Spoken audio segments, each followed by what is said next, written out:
बिस्मिल्लाहिर्रहमानिर्रहीम। आज हम देखेंगे कि पतले सिलेंड्रिकल शेल जब ट्रांसवर्स सेक्शन के साथ नाकाम होते हैं तो उनमें कौन सी स्ट्रेस पैदा होती है और उसको कैसे कैलकुलेट किया जाता है। तो क्योंकि ये लंबाई के रुख दो हिस्सों में तकसीम हो गए हैं, इसलिए हम देखेंगे कि इसके अंदर जो स्ट्रेस पैदा हो रही है वो लॉन्गिट्यूडनल स्ट्रेस है।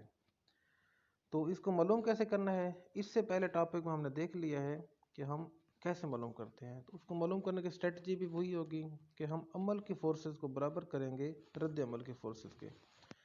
इस केस में आप देख रहे हैं कि इसका अंदरूनी डायमीटर जो है डी है, प्रेशर पी अमल कर रहा है और प्रेशर जिस एरिया पर अमल कर रहा है आप कानून पास्कल के कानून के मुताबिक प्रेशर हर सीमत में बराबर अमल करता है।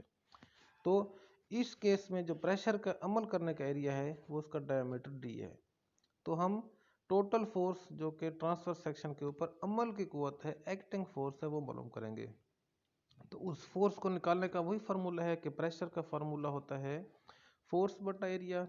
इस इक्वेशन से हम फोर्स को प्रेशर ज़रब एरिया के बराबर रख सकते हैं। इस केस में एरिया जो है वो क्योंकि सर्कुलर एरिया है तो वो π/4 इंटू डी स्केयर होगा।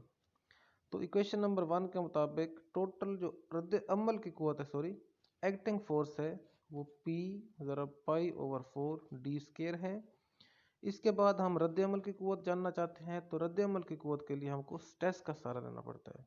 स्ट्रेस के फार्मूला देखें तो स्ट्रेस बराबर होती है फोर्स बटा एरिया और रद्द अमल की फोर्स बराबर होगी स्ट्रेस ज़रब एरिया।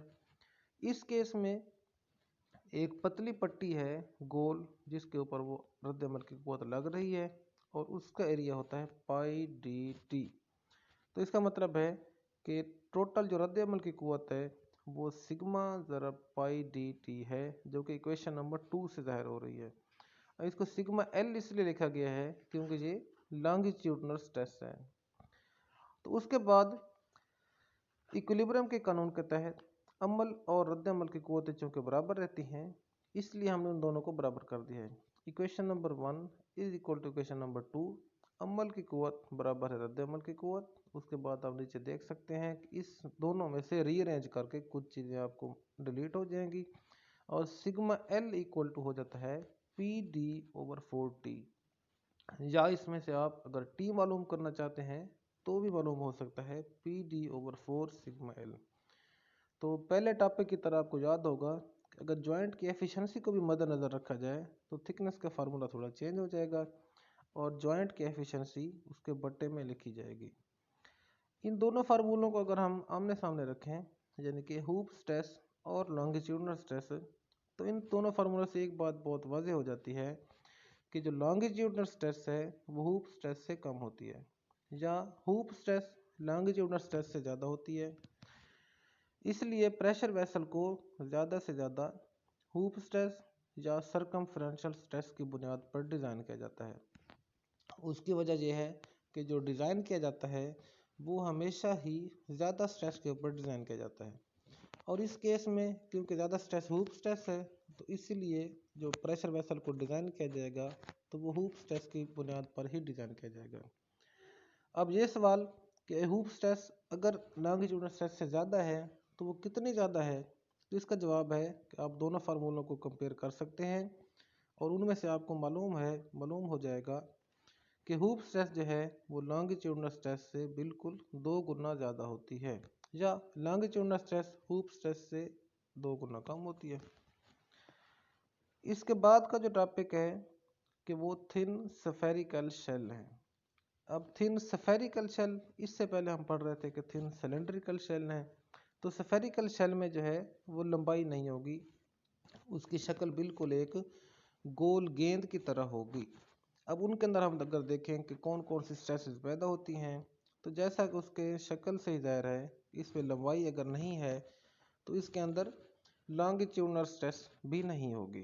तो इसके अंदर जो स्ट्रेस मौजूद रहती है वो सिर्फ और सिर्फ हूप स्ट्रेस होगी। अब उसको मालूम करने के लिए हम क्या तरीका अखज़ करते हैं कि उसका अंदरूनी डायमीटर डी लिया जाता है, शेल की मोटाई जो है वो थिकनेस टी है, प्रेशर उसके अंदर अमल करने वाला पी है, उसके अंदर टोटल कितना लिक्विड आ सकता है, फ्लूइड आ सकता है, वो वी है, उसका वॉल्यूम है, और उसके अंदर जो स्ट्रेस है वो सिग्मा टी से लिखी गई है। अब उसी तरह उसी फार्मूले को अमल करते हुए हम अमल की कुव्वतें और रद्द अमल की कुव्वतें मालूम करेंगे। इक्वेशन नंबर 1 में अमल की कुव्वत है और इक्वेशन नंबर 2 में आपको रद्द अमल की कुव्वत नज़र आ रही है। यही तरीका हम लॉन्गिट्यूडिनल स्ट्रेस में भी इख्तियार कर चुके हैं। तो जैसा कि पहले भी किया था कि इक्विलिब्रियम के लिए अमल की कुव्वतें और रद्द अमल की कुव्वतें जो कि बराबर होती हैं, तो इसलिए हम इक्वेशन नंबर 1 को इक्वेशन नंबर 2 के बराबर रखेंगे। और इससे हमारे पास जो इक्वेशन सामने आती है वो सिग्मा है और वो बराबर हो जाती है PD/4T। ठीक, और इसके अलावा अगर इसमें से आप थिकनेस मालूम करना चाहते हैं तो वो PD/4 सिग्मा L है। और अगर एफिशिएंसी ऑफ द जॉइंट भी दे दी जाए तो वो PD/4 सिग्मा और उसके साथ एफिशिएंसी का निशान। तो ये फार्मूला आप देख सकते हैं कि बिल्कुल ये लॉन्गिट्यूडिनल स्ट्रेस का फार्मूला जो कि थिन सिलेंड्रिकल शेल में था उसी के बराबर है। लेकिन आपको अगर सवाल में दिया जाए कि आप थिन स्फेरिकल शेल की वैल्यूज कैलकुलेट करें, उसकी स्ट्रेस कैलकुलेट करें, तो फिर आपको ध्यान में आएगा कि ये इसमें सिर्फ एक ही स्ट्रेस पैदा होगी।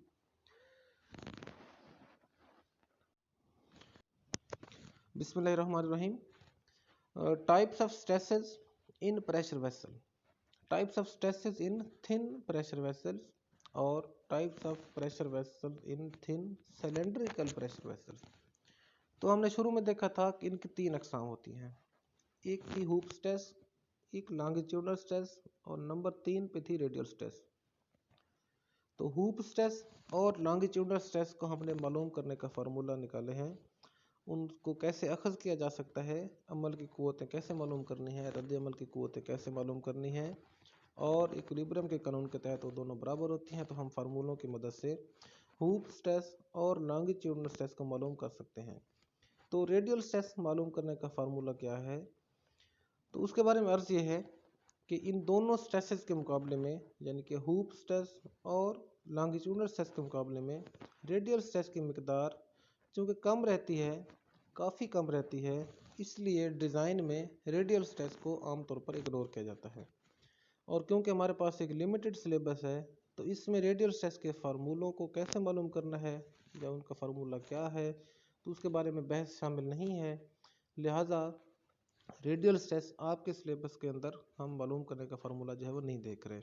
और उसकी वजह दोबारा से मैं अर्ज़ कर देता हूँ कि क्योंकि उसकी वैल्यू जो है वो हूप स्ट्रेस और लॉन्गिट्यूडनल स्ट्रेस के मुकाबले में काफ़ी कम होती है। और ये भी हमने देखा है कि जो प्रेशर वेसल्स हैं वो हमेशा एक बड़े स्ट्रेस के ऊपर डिज़ाइन किए जाते हैं। तो वो बड़ा स्ट्रेस सबसे जो हमने मालूम किया था वो हूप स्ट्रेस है। तो इस लिहाज से भी रेडियल स्ट्रेस थोड़ा सा इररेलेवेंट हो जाता है। इससे अगले टॉपिक में हम देखेंगे कि थिक सिलेंड्रिकल शेल यानी कि मोटे प्रेशर वेसल के अंदर अंदरूनी प्रेशर की वजह से कौन कौन सी स्ट्रेसेस पैदा होती हैं और उनको कैसे कैलकुलेट किया जाता है।